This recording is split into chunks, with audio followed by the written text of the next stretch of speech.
네, 이렇게 만나 뵙게 되어서 반갑습니다. 이런 일자리 자리에 이렇게 특히나 배터리에 관심 있는 여러분들을 모시고 이렇게 배터리에 대해서 이야기할 수 있는 시간을 만들어 주셔서 감사드리고요. 저는 한국전자기술연구원 차세대 전지연구센터의 송준호입니다. 저희 한국 저희 한국전자기술연구원은 전자기술과 관련된 다양한 것들을 많이 하고 있고요. 특히나 저희 차세대 전지연구센터는 상용 리튬이온 전지 및 전고체 전지와 같은 차세대 전지뿐만이 아니라 거기에 들어가는 소재 부품에 대한 것들을 연구하는 센터라고 보시면 되겠습니다. 그러면 발표를 시작하도록 하겠습니다. 배터리는 다들 아시다시피 전기 에너지를 저장했다가 반복했다를 무한정 반복시킬 수 있는 장치라고 보시면 될 것 같고요. 그 중에 처음에 자동차용에 현재 쓰이는 납축 전지와 같은 2차 전지로부터 니카드 니클 MH 전지를 지나서 일본의 소니사가 처음으로 1991년도에 리튬 이온 2차 전지라는 것을 상용화를 하게 되었습니다. 그 전에 세 가지의 2차 전지 시스템은 전해액을 물로 사용했기 때문에 단전지 셀 하나의 전압이 1.2V인 것에 비해서 비수계 전해액을 씀으로 인해서 리튬 2차 전지는 한 전지 하나의 셀 전압이 3.6V입니다. 그렇게 높은 전압 구현이 용이했기 때문에 현재 전기차용까지도 확대되었다는 말씀을 드릴 수 있겠습니다. 그러나 이런 리튬이온 배터리는 단순히 여러분들이 건전지 사듯이 그냥 쓰는 것이 아니라 그 안에 들어가는 다양한 소재 부품 등의 원재료가 전체 배터리 가격의 70에서 80%를 차지할 정도로 상당히 많이 점유하고 있고요. 그리고 거기에 필요한 각종 원자재들이 지금 전 세계에서 채굴을 해서 사용하고 있기 때문에 단순히 배터리를 만드는 것뿐만이 아니라 거기에 필요한 원료를 얼마나 잘 공급받을 것인가, 만들어지는 전지를 가지고 전기차 이외에 로봇이나 다른 용도를 얼마나 잘 사용을 할 것이며 최종 다 사용 종료된 배터리를 어떻게 재활용할 것까지 이 전주기에 있어서의 고민이 필요하다고 말씀을 드리겠습니다. 배터리 셀 제조 공정은 되게 복잡하진 않습니다. 여러분들이 아마 배터리 쪽에 전공을 하시게 되고 실습을 받게 되신다면 이렇게 적당히 이렇게 투입돼서 만들면 하루 이틀 사이에 전지를 만들 수 있게 되실 겁니다. 여러 가지 방식으로 일단 전극을 만들고 그 전극을 연결해서 조립을 하고 마지막으로 셀까지 만들어질 텐데요. 이렇게 만들어진 셀은 웬만큼 성능을 발휘합니다. 다만 이렇게 쉬워 보이는 것이 왜 아직 전 세계에서 한중일밖에 못하는지, 그리고 전 세계의 6대 기업이 중국의 CATL, BYD, 우리나라의 LG엔솔, 삼성 SDI, SK온, 그리고 일본의 파나소닉 6개 회사만이 전 세계 배터리 셀의 제조의 거의 대부분을 차지하고 있습니다. 왜냐하면 배터리 셀은 하나의 시스템에, 즉 전기차에는 한 1000개에서 5000개 정도, ESS에서는 몇천 개의 전지가 들어가기 때문에 그런 모든 셀이 항상 동일한 성능을 구현해야 됩니다. 그런 것들이 상당히 어렵기 때문에 대량 생산에서도 항상 똑같은 성능을 구현해야 된다는 측면에서 상당히 어려운 제조 기술 중에 하나다라는 말씀을 드릴 수 있겠습니다. 그러면 이제 배터리 산업 동향을 말씀드릴 텐데요. 최근에 전기차 캐즘이자 우리나라가 좀 힘들다라는 말을 하고 있지만 배터리 산업은 물량 기준으로 최근 10년간 한 번도 역선정을 한 적이 없습니다. 그리고 최근 2, 3년을 제외하고는 3, 40%, 4, 50% 폭발적인 성장을 했으며 최근 2년 동안에도 한 2, 30%의 성장을 해왔습니다. 다만 이렇게 폭발적인 성장은 결국은 이제 점유율 측면에서는 이제 10몇 프로대로 중성장으로 넘어설 거라고 예측이 되고 있고요. 그럼에도 불구하고 어떠한 산업이라도 두 자리 숫자의 성장이라면 솔직히 고성장에 가깝습니다. 하지만 전에 비해서 조금 성장 기조는 조금 줄어들었지만 아직도 안정적으로 성장하고 있고 할 것이다라고 말씀을 드릴 수 있겠습니다. 그러나 결국 아시다시피 전기차용 배터리 시장은 중국의 강력한 어, 주도 아래에 우리나라가 좀 힘들어가고 있고요. 그리고 아시다시피 전기차 업체들도 세계 각국에 되게 강자로서 군림을 하고 있기 때문에 전기차용 배터리 시장이 꽤 매력적이지만 가면 갈수록 거기에 이익률이 줄어들고 있습니다. 따라서 레드오션으로 바뀌고 있어요. 따라서 우리나라는 이 이외의 새로운 시장, 즉 배터리가 필요한 다른 시장으로 좀 눈을 돌릴 필요가 충분히 있습니다. 특히 요새 기사에서 있겠지만 미국의 우리나라 3사가 깔아놨던 유휴 배터리 라인을 활용해서 이것을 전기차용해서 ESS용으로 바꿔가지고 거기서 매출을 일으키려는 시도가 있고요. 특히나 로봇용 배터리라든지 등등의 다양한 미래 수요 산업에 맞는 배터리가 필요합니다. 아직 그 시장은 크지는 않지만 하나를 팔더라도 전기차용 배터리보다는 훨씬 더 안정적으로 시장의 점유율 또는 이익률을 담보할 수 있기 때문에 그런 면에서 많이 관심을 기울여야 되겠다는 말씀드립니다.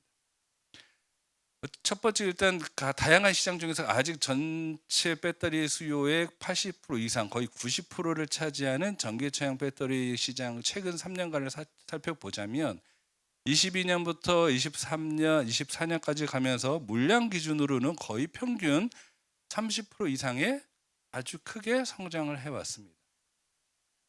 그렇지만 이런 성장에는 전체 전기차 시장의 70%가 중국의 내수 시장이기 때문에 이 중국의 내수 시장은 중국은 자기 차에 들어가는 또는 중국 내 운영되는 전기차에 들어가는 배터리는 공이 자기네 중국에서 만든 배터리만을 사용하고 있습니다. 따라서 지금 기울어진 시장이죠. 따라서 우리나라는 중국이 아닌 유럽과 미국 시장을 위주로 집중을 할 수밖에 없는 상황이고요. 그 다음으로 큰 유럽 시장에서 우리나라 전지 3사는 미국의 폴란드와 헝가리에 미리 진출을 해 있었기 때문에 거기서 생산되는 배터리를 활용해서 22년을 보시면 전체 점유율의 거의 한 60% 이상을 차지할 정도로 물량 기준으로는 74기가와트아워를 차지할 정도로 대부분을 점유하고 있었지만 그 이후부터 23년, 24년부터 중국의 추격을 허용을 했고 작년 말 기준으로는 중국의 점유율 1위 자리를 넘겨주게 되었습니다. 우리나라가 만드는 것이 중국에 만든 것보다 비싼 이유도 있겠지만 우리나라에서 만들어서 유럽을 가든지 유럽 내에서 만들든지 해야 되는 반면에 중국에서 만들어서 기차 등으로 손쉽게 유럽에 보낼 수 있기 때문에 그런 면에서 유럽 시장에서 중국이 좀 밀리고 있고요. 이거는 올해 내년도 좀 더 가속화되지 않을까 싶긴 합니다. 따라서 최근에 우리나라가 공을 들이는 수요 시장은 이제 미국 시장이고요. 미국에 대해서는 지금 트럼프 2기가 들었기 때문에 좀 더 뒤에 다시 설명을 드리겠지만 현재까지는 미국이 중국산 전기차 또는 중국산 배터리의 미국 내 진입을 엄격히 제한하고 있기 때문에 그런 걸 감안한다면 우리나라의 배터리, 특히나 미국 내에서 생산해서 판매되는 배터리의 강점은 강조될 것 같습니다. 다만 최근에 우리나라 인력들을 철수시키게 되는 이슈가 생겨서 단기적으로는 상당히 물음표가 엄청 많은 상태이긴 한데요. 오늘 좀 더 지켜봐야 되지 않을까 싶긴 합니다.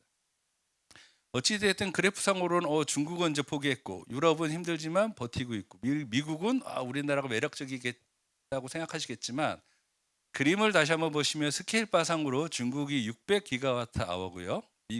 유럽은 300기가고 미국은 150기가입니다. 눈에 보이게 하기 위해서 세로축을 높이를 같이 그렸지만 1배, 2배, 4배 차이가 납니다. 따라서 아직은 미국 시장, 유럽 시장은 중국에 비해서 아직 성장 잠재력이 훨씬 더 크다고 말씀드릴 수 있고요. 거기서 어떻게 우리가 중국을 견제하면서 그 시장을 잘 점유해 나가느냐가 향후에 전기차용 배터리 시장을 좀 좌지우지하게 되는 어떤 변수라 할 수 있을 것 같습니다. 결국은 우리는 전기차용 배터리 말고 중국이 아직 접근을 덜 하거나 아니면 미국이나 유럽에서 새로 요구되는 새로운 신수요 시장을 발굴할 수밖에 없고요. 전기차용 배터리는 이론적으로는 셀을 사다가 화학 제품인 셀을 사다가 전기전자적으로 폐극 제품을 만들어서 채택을 하기 때문에 중국산 셀을 사는 거에 대한 해킹 이슈나 위험은 없습니다. 하지만 ESS는 시스템 단위로 납품이 되기 때문에 만약 미국이 CATL이나 BYD의 ESS 제품을 샀다는 뜻은 거기에 전기전자적인 제어 장치가 들어가는 것을 뜻합니다. 즉 미국 내 전력망에 연계되는 ESS가 해킹 위험에 노출될 확률이 높아지게 되는 거죠. 적국이니까 아직은. 따라서 그런 면에서 ESS 시장도 우방국인 우리나라의 배터리 제품에 대한 선호도가 높을 수밖에 없다고 보이고 있고요. 그런 면에서 신재생 에너지가 계속 증가하고 있기 때문에 그러한 것에 필요한 ESS용 시장도 상당히 매력적입니다. 오늘 장표에 들어가진 않았지만 올해 특히나 여기 전라도 지역이 원래 재생에너지가 엄청 높은 지역인데 그럼에도 불구하고 최근 몇 년간 발전이 너무 잘 돼가지고 출력 제한을 상당히 많이 걸었습니다. 그러니까 재생에너지 사업을 열심히 하는데 방해가 됐죠. 왜냐하면 너무 유효하게 많이 나온 에너지를 딴 데로 돌리거나 저장할 방법이 없었기 때문입니다. 그래서 올해 하반기에 ESS 중앙계약 시장이 열렸고 거기에 전라도 지역이 주로 선정이 됐는데 다음 달에 2차가 또 있죠. 그거를 매년 조 단위씩 계속 5년간이나 하는 걸로 되어 있습니다. 그런 면에서 국내 ESS용 배터리 시장도 상당히 조 단위 이상의 성장을 보일 것으로 예측을 하고 있습니다. 그리고 아직은 시장이 적기는 합니다만 특히나 전라도에도 많은 선박용에 대해서도 배터리가 니즈가 커가고 있습니다. 이 선박용 배터리는 아직까지 시장성보다는 전 세계에서 불고 있는 친환경, 즉 전 세계 해사 규정이라고 해서 IMO라는 데서 이제 배로 뭔가를 운송하거나 사람이 타고 다닐 때도 탄소 배출량을 관리를 해야 되겠다. 특히나 여기는 섬 많을 텐데요. 차도선처럼 눈에 보이는 섬이지만 뭐 신랑 싣고 차 실어가지고 왔다 갔다 하는 배들도 장기적인 관점에서는 탄소 배출이 없는 친환경 이동 수단이 필요하다. 따라 그러한 쪽에서도 이제 선박용 배터리가 필요하고요. 또 하나는 큰 컨테이너 상황 같은 경우도 뭐 운항할 때야 그냥 뭐 일반 뭐 경유나 이런 이제 선박류를 쓰겠지만 특히나 항구의 근처에 가서 접안을 할 때는 그런 기름으로 쓰는 것보다는 차라리 전기로 접안하는 것을 추천하고 있습니다. 왜냐하면 그 나라 그 지역에 탄소 배출량 이슈가 있기 때문에. 따라서 그 안에도 상당히 많은 양의 배터리가 들어가는 형태로 향후 장기적인 관점에서는 바뀔 거라고 보이고 있어서 이렇게 글로벌 해상 환경에 배기가스 규제 등을 대응하기 위해서라도 배터리가 필요합니다. 아시다시피 전기차는 전체 판가의 꽤 많은 분량을 배터리가 차지하기 때문에 배터리 가격이 상당한 경쟁 요소이가 되겠지만 앞에서 말씀드린 ESS나 또는 이런 같은 선박용 등은 제품가 대비해서 배터리 가격이 그렇게 높지 않습니다. 그 소리는 배터리의 성능과 신뢰성만 담보된다면 훨씬 더 높은 가격에도 충분히 판매가 될 수 있다는 것을 뜻하고요. 따라서 상당한 이익을 담보할 수 있는 새로운 수요 산업 중에 하나라 말씀을 드릴 수 있을 것 같습니다. 이제 마지막으로 가장 미래이긴 할 텐데요. 항공용으로도 배기가스 뭐 이런 규제가 심합니다. 사람 한 명을 운송하는 것 기준으로 1인 운송에 가장 에너지, 탄소 배출이 많이 드는 게 하늘을 날아다니는 거고요. 그다음에 배를 가는 거고 그다음에 길을 가는 겁니다. 그런 면에서 항공으로 가는 것도 이걸 어떻게 탄소 배출량을 줄일 것이냐. 즉 인천공항에서 여의도까지 15분 만에 날아갈 수 있다면 한 15만 원, 20만 원을 돈을 들여도 탈 사람이 분명히 나올 겁니다. 비즈니스 관점에서. 그런 시장을 공략하기 위해서는 그 정도로 3명, 4명을 움직일 수 있는 고성능의 배터리가 필요하고 그런 것들은 전고체 전지와 같은 차세대 배터리가 이제 제품화가 좀 된다면 이런 쪽으로 처음부터 시장 창출이 가능할 수 있지 않을까 이렇게 보고 있습니다. 지금까지 수요 산업 측면에서 배터리 산업이 얼마나 전망이 좋고 각광받을 수 있는지 장기적인 관점에서 말씀을 드렸고요. 근데 그러면 우리나라는 여기 있어서 어떻게 해야 되느냐를 쳐다보기 위해서 전체 밸류체인 맨 앞에서 말씀드렸지만 다시 한번 말씀드리면 전체 배터리 세일 시장의 70% 80%를 중국이 차지하고 있는데 알고 봤더니 거기에 필요한 소재 부품 그리고 그거에 필요한 원재료, 중간재 그리고 그런 원재료를 구하기 위한 채굴부터 다 대부분이 어디가 중국 자본이 좌지우지를 하고 있다. 리튬을 예로 말씀드리면 리튬은 여기저기에 호주, 칠레, 아르헨티나, 중국 등등에 있지만 거기에 들어가는 채굴 자본 중에 상당수는 중국이라는 거고 특히나 니켈 같은 경우는 전 세계 채굴량의 상당수가 인도네시아에서 채굴이 되는데 그 인도네시아에 채굴하는 채굴 법인의 대부분이 다 중국 자본입니다. 따라서 이걸 뭘 뜻하는 말씀드리냐면 우리나라 전지 3사가 배터리를 잘 팔아서 100원의 수익을 올리면 그중에 70원에서 80원은 소재 부품을 사는데 비용으로 해야 되는데 거기에 대부분을 누가 가져간다? 중국이 가져간다는 거예요. 따라서 결국은 이걸 어떻게 해소해야 되느냐? 그렇다고 중국하고 척져서 싸우면 답이 없죠. 왜냐하면 중국만 공급이 가능한 물질들이 아직도 존재합니다. 따라서 단계적으로는 중국과 특정 분야는 협업하고 특정 분야는 경쟁하면서 잘 유지하면서, 즉 그러면 그럼에도 불구하고 이 공급망을 특정국 의존도를 너무 높게 가져가면 안 되겠다. 따라서 공급망의 다양화를 모색해야 됩니다. 따라서 우리나라 소재사들도 뭐 호주라든가 또 짐바브웨 같은 아프리카 국가라든가 등등의 협업을 통해서 중국이 아닌 중국을 제외한 다른 생태계를 공급을 받으려고 노력을 하고 있다는 말씀드리고요. 이런 것들은 우리나라뿐만 아니라 최종 배터리의 사용국인 미국이나 유럽에서도 충분히 관심을 갖고 있는 분야이기도 합니다.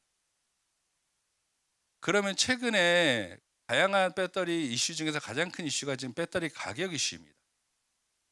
배터리 가격이 원래는 배터리 가격을 때 보통 차 한 대에 예를 들어서 100kWh가 실리면 심플하게는 평균적으로 1kWh에 몇 불이냐고 얘기를 하고요. 작년 말 기준 한 110불 정도 됩니다. 그래서 100kg를 딱 넣는다는 얘기는 110불 곱하면 한 11,000불 해가지고 한 한국 돈은 1,500만 원, 2,700만 원 요 정도인 거예요. 차 한 대. 물론 거기에 이익도 붙이고 하겠지만. 근데 그런 것들이 원재료 가격이 폭등으로 인해서 22년, 23년 초에는 얼마까지 올라갔냐면 150불까지 올라갔습니다. 그랬다가 다시 24년에 110불로 떨어졌죠. 대략 30몇 프로 이상 떨어졌다고 보시면 됩니다. 그런 여러 가지 원인 중에 하나는 결국 리튬이온 배터리에는 리튬, 니켈, 코발트 등등의 원재료가 필요한데 이런 리튬의 가격이 원래 톤당 하나로 대충 1,200에서 1,500만 원 정도 하다가 그것이 22년 11월경에 1억 2천을 찍었습니다. 하나의 원재료 가격이 10배가 폭등하는 바람에 양극재 가격이 2배 이상 폭등을 했고 배터리 가격의 40%를 차지하는 양극재가 2배가 됐기 때문에 당연히 배터리 가격도 30% 이상 갑자기 커진 거죠. 여러분들 기억하실지 모르겠지만 에코프로라는 그룹이 22년, 23년 됐을 때 주식이 미친 듯이 올랐습니다. 매출이 확 늘어서 올랐는데요. 그 매출이 오르는 원인은 비싸졌으니까. 금값이 올라갔다고 해서 여러분 금을 갖고 있으면 좋겠지만 갖고 있지 않으면 의미가 없죠. 100원 주고 150원에 만들어서 팔아야 되는데 갑자기 100원짜리가 몇백만 원, 200원이 되면서 나는 100원에 샀는데 그래가지고 200원, 250원에 팔았어요. 따라서 그때는 좋았죠.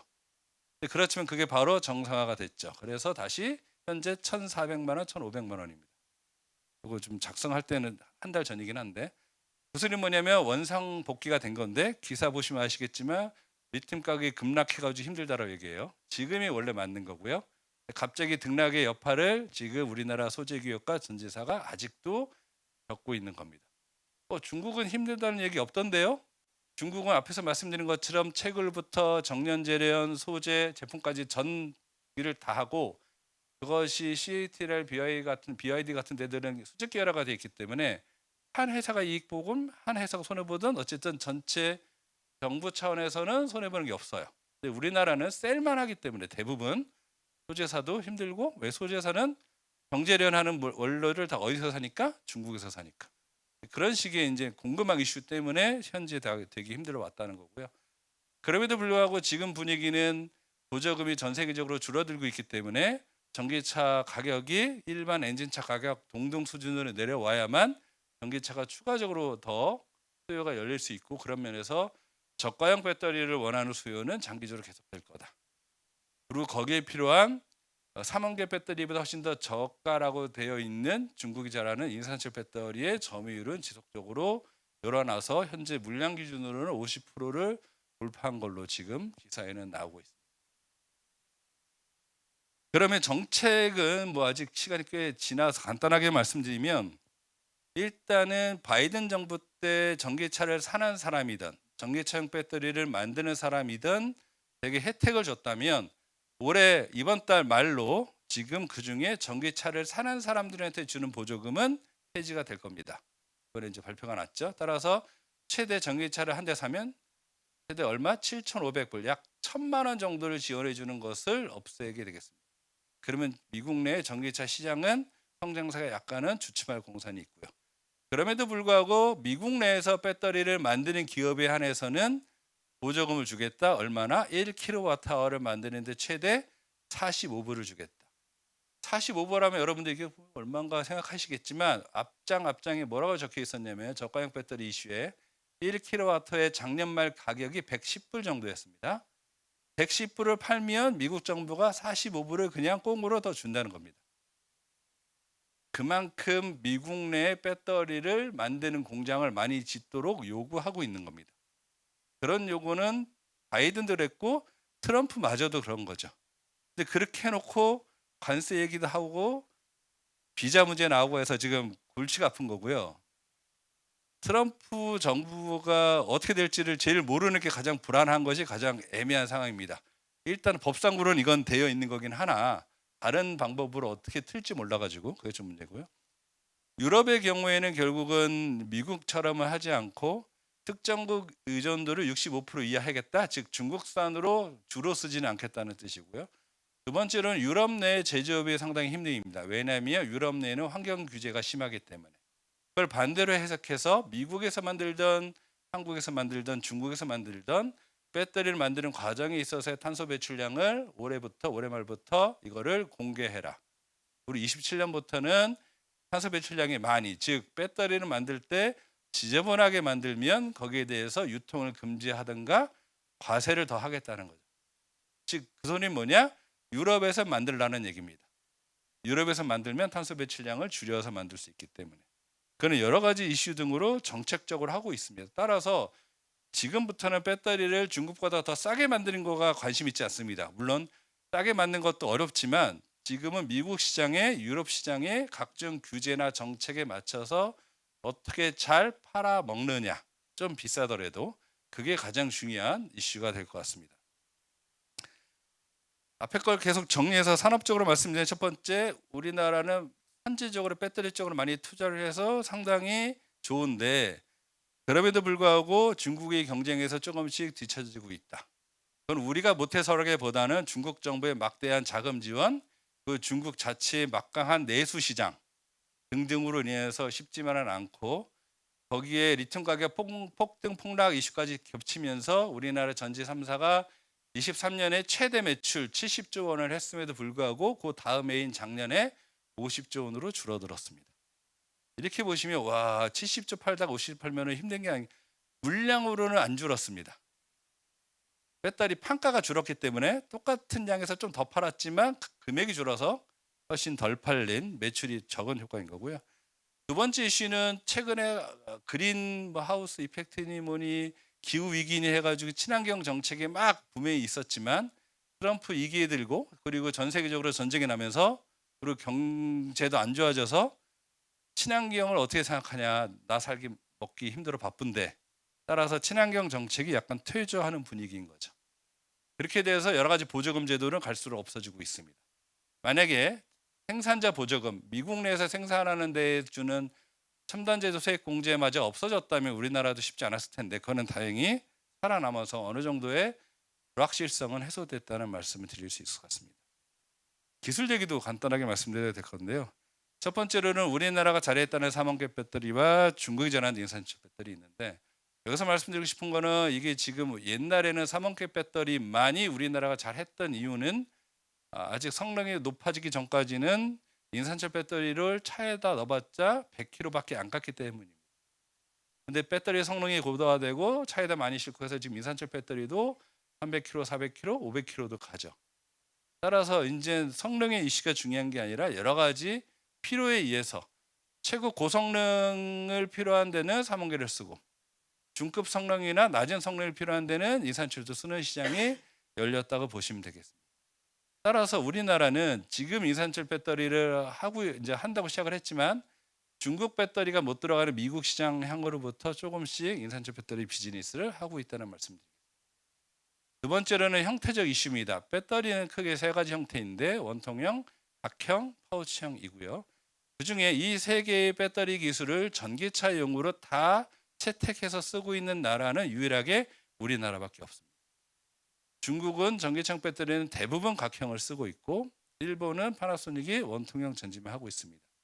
따라서 여러 가지 면에서 우리나라가 이렇게 세 가지 배터리 기술을 다 갖고 있기 때문에 확장성이 있다고 말씀드릴 수 있고, 이것은 로봇용이나 다른 여러 가지 용도로도 확장성이 충분히 높다고 말씀을 드릴 수 있을 것 같아요.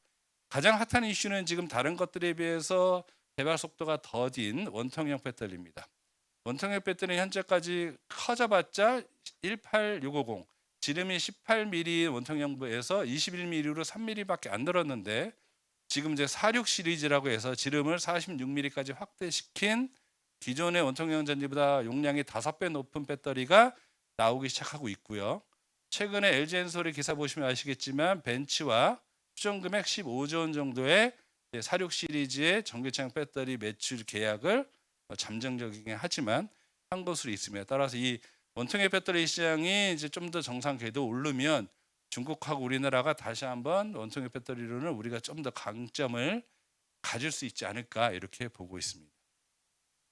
그리고 전통적으로 전고체 전지 여기 뭐라고 하지만 하도 제가 말을 많이 해서 전고체 전지 같은 차세 전지가 게임 체인저다. 저는 그 말을 신뢰하지 않습니다.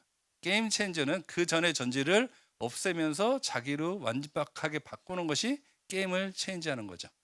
현실적으로 리튬이온 배터리의 성능이 꽤 괜찮기 때문에 전고체 전지가 과연 그 시장을 대체할 수 있을까 하는 물음표가 남습니다. 그리고 전고체 전지는 죽어도 불이 안 난다. 불 납니다. 크게 안 난다가 맞을 것 같습니다.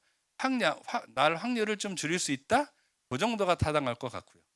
따라서 이 전고체 전지는 특히나 또 리튬 메탈, 리튬 황 같은 차세 전지들은 당장은 대체한다기보다는 현재 리튬이온 전지, 상용 리튬이온 전지가 들어가지 못하는 시장부터 채택이 될 것 같다. 그런 것들은 아주 극한 환경용, 즉 마이너스 50도 이하의 훨씬 더 극한 환경이라든가, 그때는 이제 액체 전해질은 얼기 때문에, 또는 100도 이상의 높은 온도, 마찬가지로 액체 전해질은 끓어버릴 거기 때문에 그런 식의 어떤 극한 환경에 적합한 시스템으로서 새로운 시장을 열어나가는데 일조할 수 있지 않을까 그렇게 보고 있습니다. 따라서 시장 점유율 관점에서는 2035년, 40년 돼도 되게 저조할 걸로 보여요. 왜냐하면 전체 배터리 시장이 지금 500조라고 2030년 500조 말씀드렸는데 그거부터 10년 뒤면 1000조, 1500조 이렇게 커질 거기 때문에 그것보다는 되게 작은 시장이 하겠지만, 이런 차세 전지 시장은 하나를 팔면 이익률이 막 30%씩 40%씩 나겠죠. 아주 특수한 환경이기 때문에 그런 면에서도 이러한 기업들이 좀 많아지기를 기대하고 있습니다. 최근에 여기 특히나 전라도 와서 얘기하는 게 이제 탄소 배출, 재생에너지 기반, 아리백 이런 얘기를 안 할 수가 없어요. 배터리도 앞에서 유럽 집행위가 얘기했던 것처럼 배터리를 만드는 전주기에서의 탄소 배출량을 문제의식 삼고 있습니다. 뭐냐면 2차 전지 배터리 옹호론자가 아닌 분들, 비관론자들은 그래 니네 배터리가 장탄된 전기차는 탄소 배출이 거의 없는 거 맞는 것 같아. 근데 니네 배터리 만들 때 땅에서 파서 금속 추출하고 하는 거 보니까 탄소 배출량이 많더라. 그래서 맥킨지가 계산을 해봤더니 야, 중국이나 한국이나 니네가 1kWh의 배터리를 만들려고 봤더니 대충 이산화탄소 기준으로 한 100kg의 이산화탄소를 배출시키더라. 근데 우리 유럽에 있는 스웨덴에서 만들잖아? 그러면 반이면 돼 라는 거죠. 이게 무슨 말씀을 드리냐 하면 이런 겁니다. 지금 배터리의 성능은 솔직히 CATL이나 우리나라 전지 3사나 약간의 차이가 있지 모르겠지만 거의 비슷합니다. 그렇다고 더 노력은 하겠지만 향후 몇 년 더 지나면 누가 더 성능이 좋냐는 말은 솔직히 조금은 하기 어렵습니다. 그러면 그 다음에는 제품 경쟁력, 그러면 나 이 제품을 사야지가 과연 어떻게 나올까라고 생각해 보신다면, 여러분들 선풍기나 에어컨이나 냉장고를 사실 때 아무 생각 없이 LG나 삼성 걸 사시겠지만 뭘 봐야 되냐면 환경 등급 1등급 이런 거 있죠? 친환경 전기, 전기 에너지 효율 등급 이런 거 봅니다. 따라서 배터리도 좀만 지난다면 성능은 비슷하고 가격도 크게 차이 안 나는 것 같은데, 얘가 배터리를 만드는 전주기에서의 탄소 배출량이 얼마나 적으냐 이렇게 나오겠죠. 전기차 안에 LG 인사이드 경쟁사 대비 탄소 배출량 3분의 1 경감 이런 식으로 나올 겁니다. 그러면 당연히 그거를 사게 되는 환경이 될 거고, 따라서 제품 경쟁력 중에 상당히 중요한 부분으로서의 친환경성이 이제 부각되지 않을까 보고 있고, 그것이 유럽으로부터 시작이 되는 움직임이 있습니다. 따라서 우리가 해야 될 일은 그걸 어떻게 줄이느냐는 거고요. 결국 이게 단기적, 장기적 이슈는 있겠지만 100kg의 이산화탄소 중에 한 4분의 1 정도는 원료를 채굴하는 과정, 채굴하고 정제하는 과정에, 그리고 그것을 양극재, 임극재 같은 소재를 만드는데 양극재는 한 800도로 열처리를 하고 임극재는 인조겐 같은 경우는 2700도 열처리, 그리고 천연흑연은 1000도 정도 열처리를 통해서 만들기 때문에 많은 전기 에너지를 활용해서 한 3분의 1 정도, 그다음에 셀 만들 때 다시 한번 4분의 1 정도 쓰고 나머지 10몇 프로 정도는 물류나 기타 등등입니다. 따라서 이걸 단기적으로 탄소 배출량을 줄이는 가전용 방법은 각 공장에서 모든 공정을 에너지 원을 뭐로? 재생에너지 원을 사용하는 겁니다. 따라서 여기 새만금, 여기도 마찬가지지만 광양 이쪽에도 맨날 얘기되는 게 재생에너지 비중을 어떻게 배터리나 소재품 제조사한테 힘을 실어주느냐가 국내 산업 육성에 상당히 지대한 영향을 끼칠 수밖에 없다. 근데 현실적으로 전기에너지 가격이 특히 우리나라가 상당히 비쌉니다. 그게 이제 가장 큰 이슈고, 그렇기 때문에 우리나라 소재사들도 지금 미국이나 캐나다 등등으로 다 나가려는 여러 가지 이유 중에 하나가 우리나라 전기값 이슈도 있어요. 어찌되었든 그런 식으로 재생에너지, 즉 아리백을 써가지고 생산을 한다면 배터리 전 과정에 있어서의 탄소 배출량을 상당한 수준 줄일 수 있겠더라 라는 거고요. 장기적으로는 당연히 탄소 배출이 없거나 줄어드는 새로운 신공정 개발을 통해서 탄소 배출량을 줄이는 일이 필요합니다. 따라서 지금 특히나 여기 지금 전라도에 와서 이 배터리 산업과 탄소 중립이 어떤 역할을 한다 보냐면, 크게는 배터리를 사용함으로써의 탄소 배출을 줄이는 것, 두 번째로 배터리를 만들면 당연히 탄소 배출량이 늘어나겠죠, 당연히. 근데 만들어야 탄소 배출량을 줄일 수 있으니까 사용하면서, 따라서 배터리를 만들 때 발생하는 탄소 배출량 자체를 어떻게 더 줄일 것인가 라는 두 가지 방향성이고요. 그래서 그거를 2020년 전체 전 세계 CO2 배출량을 봤더니 대충 47기가톤 정도가 발생을 하는데 그중에 모빌리티 분야가 16%입니다. 따라서 이 모빌리티 분야는 육상, 해상, 항공까지 전기차 기반, 즉 모터 기반, 즉 전기 에너지 기반의 모빌리티를 얼마나 점유율을 높이느냐, 거기에 얼마나 배터리가 들어가느냐가 결국은 탄소 중립에 직접적인 기여를 할 수 있습니다. 두 번째로는 배터리를, 그러니까 전기를 만들 때, 즉 전기를 발전시키는 데도 28%입니다. 왜냐하면 아직도 화력 발전이 남아 있고요. 여러 가지 건설 비용이나 다 있을 텐데, 이거를 가장 낮추는 가장 좋은 방법은 재생에너지를 많이 쓰는 겁니다. 근데 이렇게 재생에너지를 많이 쓰면 재생에너지의 가장 큰 문제는 간헐성이죠. 우리가 원할 때 발전을 하고 우리가 원할 때 발전을 끊어야 되는데, 그런 간헐성 측면에서 가장 우수한 전기 에너지를 발생시키는 원은 수력 발전입니다. 수력 발전은 높은 곳에 있는 저수지에 있는 물을 구멍을 열면 발전이 되고 구멍을 닫으면 발전이 바로 안 돼요.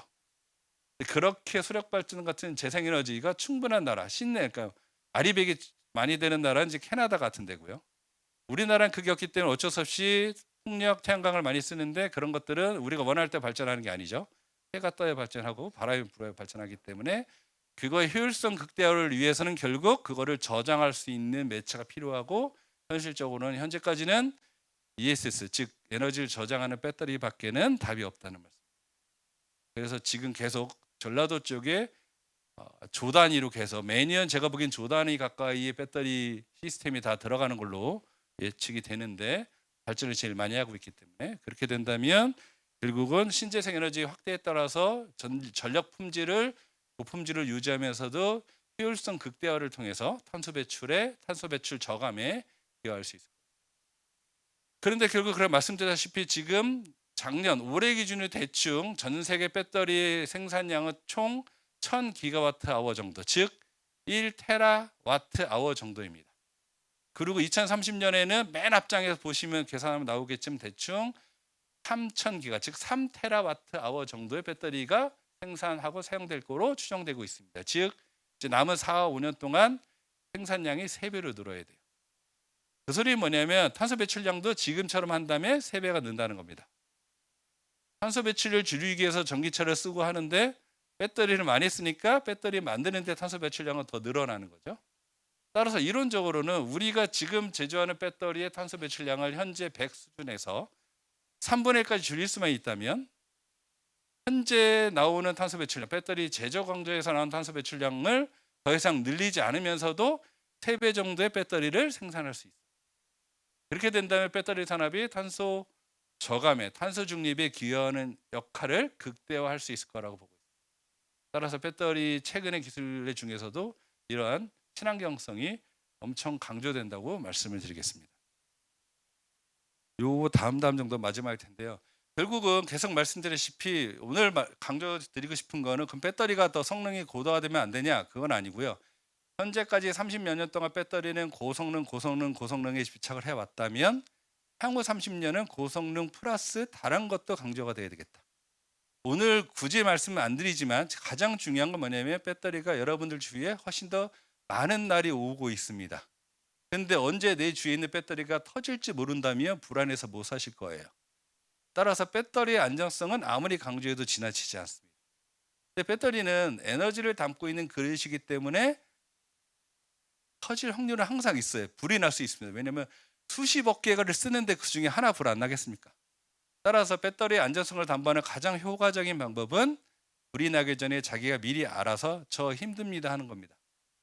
배터리도 사람처럼 맨날 전기를 먹고 일을 하기 때문에 아무리 똑같이 잘 태어나도 먼저 죽는 사람이 생겨요. 먼저 죽는 배터리가 생깁니다. 따라서 그거를 상태를 잘 모니터링을 한다면 훨씬 더 배터리를 편안하고 안심하고 용이하게 사용할 수 있겠죠. 그런 면에서 배터리 안정성과 관련된 기술 개발은 지속이 필요하고요. 그리고 배터리가 전기차용만이 아니라 항공용, 배용, 로봇용 등등으로 많이 쓸 거기 때문에 배터리의 확장성도 중요합니다. 그리고 마지막으로 친환경, 저가격. 즉 이렇게 배터리를 필요한 수요 산업이 다변화가 되는 것만큼 거기에 필요한 배터리 기술과 배터리 제품도 다변화가 될 것이다. 그리고 거기에 우리나라도 준비를 해야 되겠다는 말씀입니다. 재활용은 그냥 넘어가면 될 것 같고요. 그래서 한 가지 말씀드리면 친환경 배터리 중에서 배터리 제조 공정 중에는 무엇이 있냐면 양극과 음극이 들어간 것들을 먹물처럼 액상으로 만들어서 코팅을 하고 말리는 공정이 들어갑니다.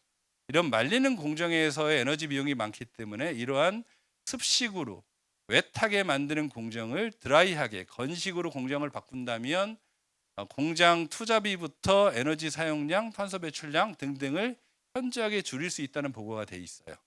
따라서 국내 전지 3사가 모두 이러한 건식전극 공정 개발에 각고의 노력을 하고 있고 그렇다면 전체 배터리 판가의 대략 10% 정도를 줄일 수도 있지 않을까 예상을 하고 있습니다. 그래서 지금 여러분들 TV에는 맨날 전지 3사가 차세대 전지 거기에 몰빵한다고 보시겠지만 실제로 열심히 하고 있는 것은 앞에 말씀드린 46 시리즈 원통형 크게 만드는 거, 그다음에 이렇게 건식 전극 만드는 거와 같은 실제 필드에서 개발만 되면 바로 적용할 수 있는 아주 핫한 이런 것들에 대해서 집중을 더 하고 있다는 말씀을 드릴 수 있을 것 같습니다. 이게 마지막 페이지인데요. 일본의 소니사가 1991년도에 처음으로 리튬이온 전지 상용했다고 말씀드렸고 그때의 배터리의 성능은 단위 무게당 80Wh/kg이었습니다. 그리고 현재 여러분들 아이폰 16 프로에 들어가 있는 배터리의 에너지 밀도는 324예요. 즉 34년 동안 성능이 4배가 늘었습니다. 그래서 많이 편하게 여러모로 쓰고 있죠. 향후 30년 동안 그에 다시 또 2배 이상 늘 수 있을까? 현실적으로 힘듭니다. 그럼에도 불구하고 다양한 기술 개발을 통해서 성능을 좀 더 올리려는 노력은 지속적으로 하고 있고요. 거기에 못지않게 배터리의 안전성을 훨씬 더 담보하기 위해서 배터리에 지능을 부여하는 최근에 정부에서 핫한 이슈인 AI가 이제 배터리 안에도 들어감으로써 배터리 제조 과정에 있어서의 생산성 향상, 배터리 관리에 있어서의 효율적 관리로 인한 안전성을 훨씬 더 확대하는 것까지 지능형 배터리 기술도 하나의 큰 축이 될 것 같고요. 오늘 내내 강조드렸던 배터리를 만들고 사용하고 처리하는 전 과정에 있어서의 탄소 배출량을 줄이는 친환경 배터리, 그리고 리튬보다 훨씬 더 채굴이 용이해서 탄소 배출량이 적은 나트륨을 이용하는 소듐이온 배터리 같은 새로운 친환경 배터리 등등의 기술 개발도 같이 공히 병행을 해야 될 것 같습니다. 다시 한번 정리해드리면 지금 급격하게 중국화의 경쟁에서 성장세가 주춤하고 있어요. 저희는 그거를 시간을 벌 중요한 경쟁을 좀 고민할 수 있는 중요한 시간을 벌었다 생각하고, 그래서 새로운 로드맵을 짜야 될 시기가 도래하고 있습니다. 따라서 지금까지의 양적 경쟁에서 벗어나서 조금은 더 질적 경쟁이 필요한 시점이고요. 그래서 우리나라가 전기차 배터리의 원천 특허와 개량 특허는 다 우리나라가 특히 우월하고 있습니다. 따라서 그런 것들을 무기 삼아서 특허를 무기화하는 전략도 좀 병행되고 있고요. 유럽 시장은 말씀드린 것처럼 친환경성, 그리고 미국 시장은 우리는 바이든 정부 때 혜택을 받았고 중국은 좀 힘들었지만 지금 우리도 좀 힘들게 됐죠. 보조금 제도가 없어졌으니까 일부. 그렇지만 미중이 화해를 안 한다는 전제하에, 그러면은 미국 시장만큼은 아직까지는 미국 내 생산 라인이 가장 많은 우리나라의 전지사가 가장 많은 과실을 얻을 수 있겠다. 물론 최근에 여러 가지 이슈가 있지만 그럼에도 불구하고 우리나라는 들어갈 수는 있고요. 중국은 현재까지는 일단 미국에 들어가지도 못하기 때문에 그런 면에서는 미국에서는 중국산 배터리가 없다면 울며 겨자 먹기를 우리나라 배터리밖에 쓸 수가 없어요. 따라서 조금 힘들긴 하지만 요새 주식도 좀 올라가긴 했고요. 어찌되었건 이제 다음의 경쟁은 중국하고 더 싸운다가 아니라 중국하고 싸울 건 싸우고, 그리고 협상할 건 협상하고, 서로 도와줄 건 도와주고, 그러면서 고성능, 친환경, 지능형 이 세 가지의 기술을 상보적으로 잘 결합해서 노력한다면 1등 한다는 얘기는 아니고 점유율 1등이 중요한 건 아니죠. 기술적인 측면에서 시장성 측면에서 우리가 지속적으로 우위를 가질 수 있지 않을까 생각하면서 본 발표를 마치도록 하겠습니다. 네, 감사합니다. 관련해서 질문 있으시면.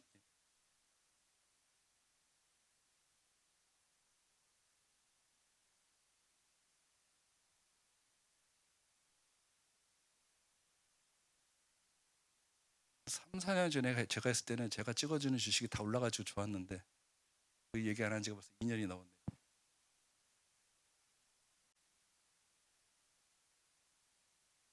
네, 질문 없. 예. 근데 제가 주식에서 말씀드릴 건 이제 원론적인 얘기긴 한데요. 그 기업의 가치를 좀 말씀드릴 수 있는데 지금 그 우리 주식, 특히나 배터리 주식은 트럼프 말에 1위 1비를 하고 있어서 솔직히 모르겠어요. 근데 이렇게 보시면 되겠습니까? 펀더멘탈이 좋은 기업들은 잘 나갈 땐 당연히 다 잘 나가죠.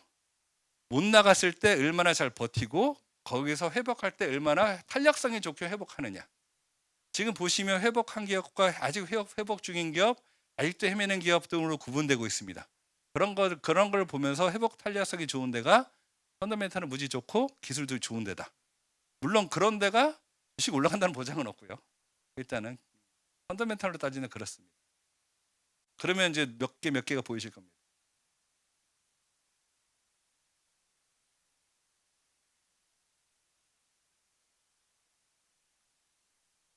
그냥 한마디 하면 뭐 꼬라지고 있어가지고 제가 뭐라 말씀드릴 수.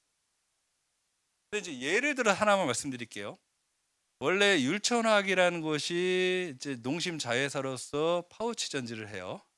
그래가지고 원래 되게 힘들었다가 일본에서 뭔가 장난쳐주는 바람에 우리나라 LG랑 SK가 그래 국산 써야 되겠다 해가지고 개발에 성공했죠. 무지막지하게 망할 뻔한 거 겨우 넘고. 그래가지고 얼티엄 셀즈라고 해서 GM과 LG 합작사에서 2조 5천억 자동차용 배터리용 파우치 계약을 했습니다.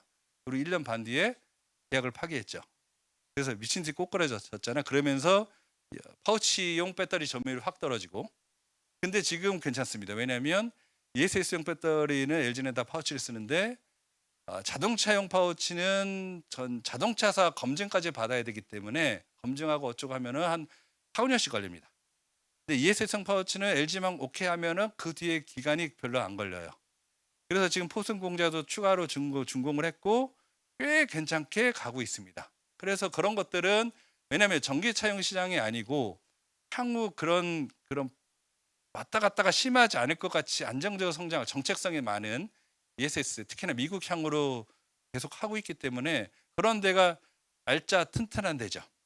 그렇다고 그게 미친 듯이 주식 올라가지 않습니다. 다른 이유가 있어가지고.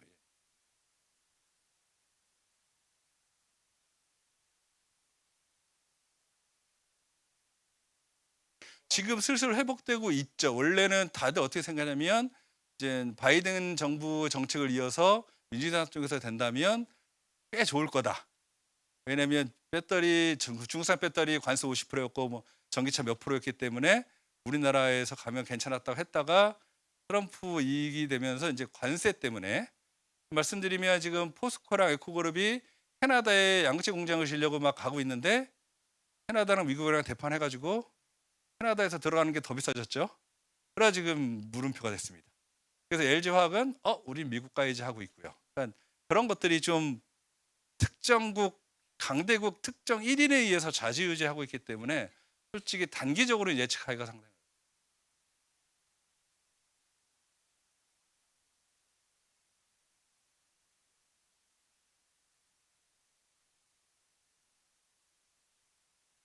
만약에 시장이 지금보다 2배가 커져도 지금 비율대로 또는 그거보다 약간 낮은 쪽으로 왜냐하면 중국 전기차 내수는 좀 많이 되어 있어서 지금 중국 빼고 나머지를 5대5, 6대4로 뒤지고 있거든요. 근데 중국 시장은 더 이상 많이 커지는 않을 겁니다. 100% 전기차로 바뀌면 커지겠지만 그 정도까지는 안 할 거고 나머지 시장들 봤을 때 우리가 좀 선전할 것 같은데 아쉽지만 지금 막 성장세가 클 거로 보이는 동남아 시장, 아프리카 시장은 당연히 다 중국이 가져갈 거예요. 전 세계로 따지면 그쪽 시장도 뭉치면 무시할 수 없기 때문에 결국 점유율로 얘기하면은 지금보다 개선될 여지는 그렇게 보이지는 않고요. 다만 이제 부부가 가치 제품군에서 우리가 얼마나 안정적으로 점유하느냐가 관건이 되죠.